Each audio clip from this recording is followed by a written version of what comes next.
Bonjour, bienvenue au site leformateur.ch. Je m'appelle José Duarte. J'ai une formation de cuisine, maître d'hôtel diplômé et un brevet fédéral de formateur professionnel. J'ai une longue expérience dans la vie professionnelle. Aujourd'hui, je veux vous parler d'un domaine très important, les achats et la vente. C'est bien de vendre, mais c'est aussi bien savoir acheter. Savoir acheter des produits pour de moyennes et petites entreprises, c'est un champ de guerre, c'est un combat terrible. Vous trouvez des fournisseurs que vous balancent tout. Vous trouvez même des fournisseurs que c'est plus vous qui commandez, mais c'est eux qui commandent. Vous pensez commander une marchandise en fournisseur, mais dans la réalité, c'est lui qui vous a vendu. C'est lui qui a commandé votre commande. Qui a commandé votre commande. Notez bien, qui a commandé votre commande. Comment se peut que lui, il a commandé votre commande? Je vous donne un exemple.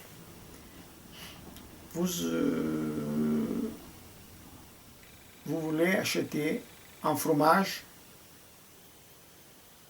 d'un kilo parce que vous avez une clientèle qui vient manger chez vous puis qu'ils aiment après le repas faire un repas à la française, comme on dit. Fromage avant le dessert. Alors, un jour, vous prenez le téléphone ou bien l'email et vous commandez un fromage à votre fournisseur. Cet fromage, votre fournisseur est là, en cave. Mais le problème, c'est qu'il a aussi un grand fromage qu'il n'arrive pas à vendre. Puis la date de limite, elle est presque en train d'arriver. Qu'est-ce qu'il fait? Il ne vous dit rien. Il vous envoie ce grand fromage chez vous. Puis ils disent, écoute, pour le moment, je n'ai pas de fromage que tu m'as demandé, j'ai celui-là. Alors, à vous de vous débrouiller. Vous arrivez le fromage, et vous voulez satisfaire le client, vous n'allez pas le retourner. Mais c'est un grand fromage. Vous ne pouvez pas bien mettre sur le vacuum, vous ne pouvez pas le consommer tout de suite, rapide. Vous avez un problème.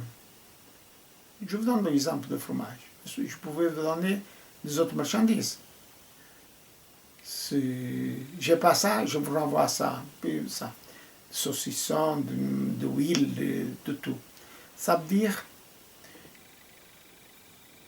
si vous ne faites pas attention aux achats, à la discipline d'acheter, d'un moment à l'autre, vous vous trouvez avec une quantité de produits divers, différents, en étalage, en économie, une quantité affreuse.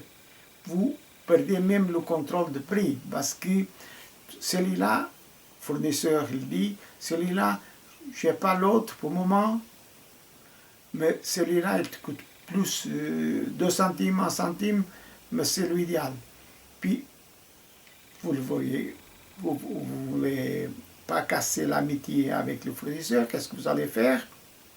Vous achetez. Ça veut dire qu'à partir de ce moment, c'est plus vous, le patron de commande. C'est le fournisseur qui commande votre commande. Alors, c'est ça que je voudrais que vous sachiez les précautions à prendre pour avoir la maîtrise des achats. La maîtrise des achats, elle se doit faire réfléchir. vous devez donner un signe de dragon, un signe fort, que vous allez vous maintenir votre ligne, votre cap. Votre cap, il doit être achat, c'est comme ça. Vous ne devez pas aller à gauche ou à droite. Vous faites votre cap, c'est droite. Ça, c'est très important. Vous devez tenir compte de votre achat, de l'environnement, de tout ce que ça touche la consommation moderne. Pas de transport long, les achats de produits proximité. Ça, c'est très important aussi. C'est moderne. Il faut savoir, il faut annoncer au client.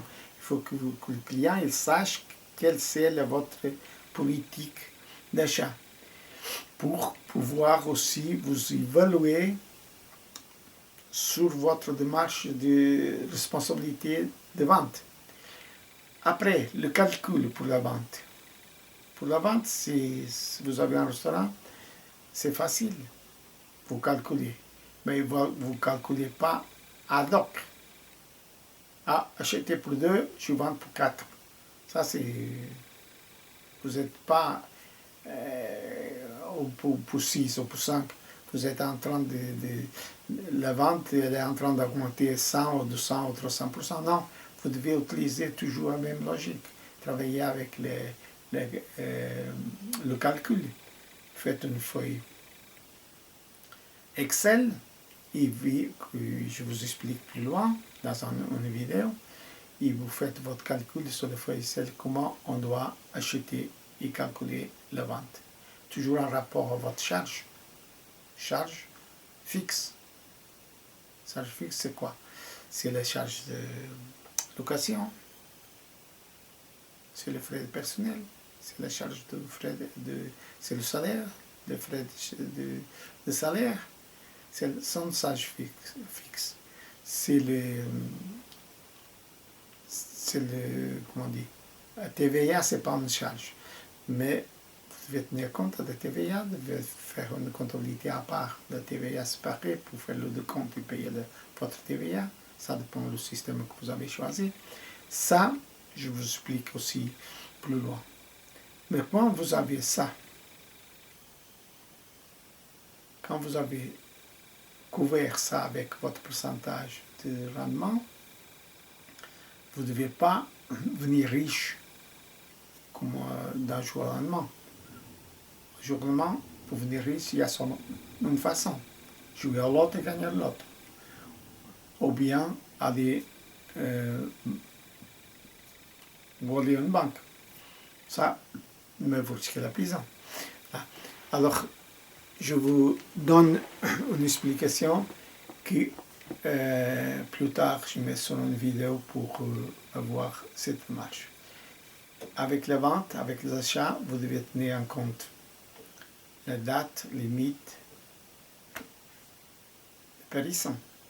Cette date, elle doit être aussi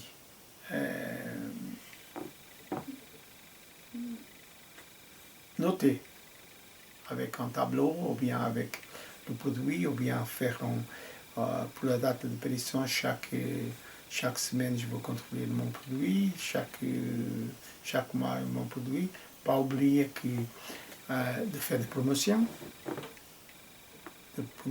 ou bien quand la date de périssement dans le cadre d'un restaurant qui va être terminée, admettons, vous avez des jambons, que la date de périssement, elle termine d'ici pour 8 jours, 3 jours, 4 jours, pas moins, mais disons, 3 ou 4 jours. Vous allez faire quelque chose avec. Pour proposer au client, si vous ne pouvez pas faire quelque chose avec pour pouvoir vendre, vous faites comme des apéritifs, il y a une quantité de petites choses que vous pouvez faire. La créativité avec les achats et avec les ventes, elle doit exister. Sans créativité, il n'y a pas de bons achats, il n'y a pas de bonnes ventes. Je vous souhaite tout bon, n'oubliez pas de faire like.